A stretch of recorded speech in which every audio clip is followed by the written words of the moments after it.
Voyage dans le temps au petit village de Brasempouy, réputé pour sa grotte dans laquelle a été découverte une sculpture datant du Paléolithique supérieur.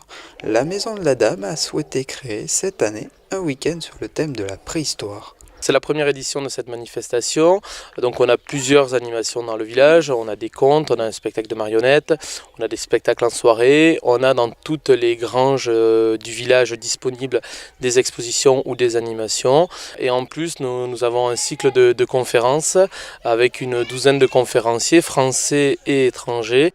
Une troupe de reconstitution était sur place, faisant découvrir aux petits comme aux grands le mode de vie à cette période de l'histoire. Essentiellement, donc, ce qu'on fait habituellement autour d'un campement de la fin du néolithique, donc du chalcolithique, qui est situé au centre du village. Il y a plusieurs ateliers techniques qui sont autour du travail de l'os, du travail de la parure. Il y a de la vannerie-sparterie, il y a un petit peu de cuisine aussi pour faire quelque chose d'un peu convivial en relation avec le public. Et il y a quelqu'un qui travaille également une peau crue pour montrer en fait les techniques de tannage au silex en fait. Et ici, il y a du feu, de la taille du silex et un collègue aussi qui montre le système de tir au propulseur et la fabrication des saguets.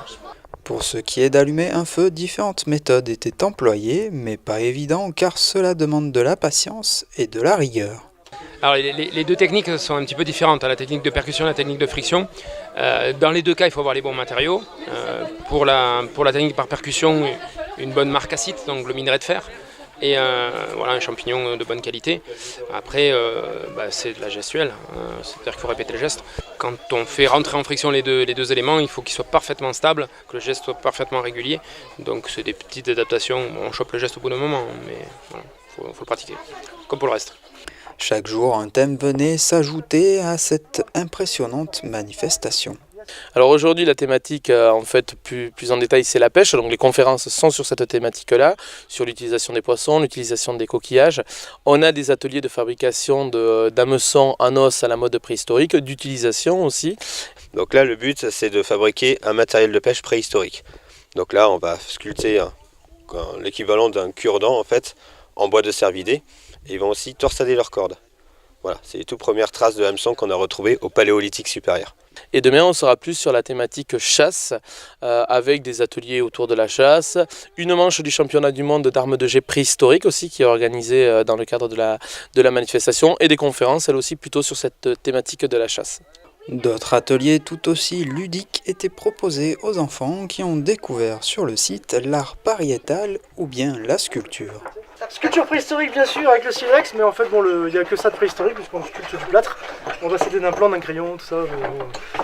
C'est une activité qui n'est pas facile, donc on va s'aider des moyens modernes. Je suis en train de sculpter le nez de la dame de Brasempouy. C'est assez facile, tailler. T'avais déjà sculpté avant ou pas? Non, jamais, c'est la première fois que je viens.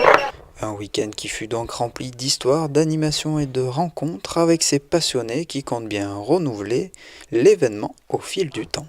Alors le but d'un peu de tout ça, c'est d'augmenter la notoriété du site de Brasempouy. Nous n'avions pas de gros événementiels, donc l'idée est de lancer un week-end chaque année qui va prendre, on l'espère, de l'ampleur et faire venir des milliers de personnes sur la commune.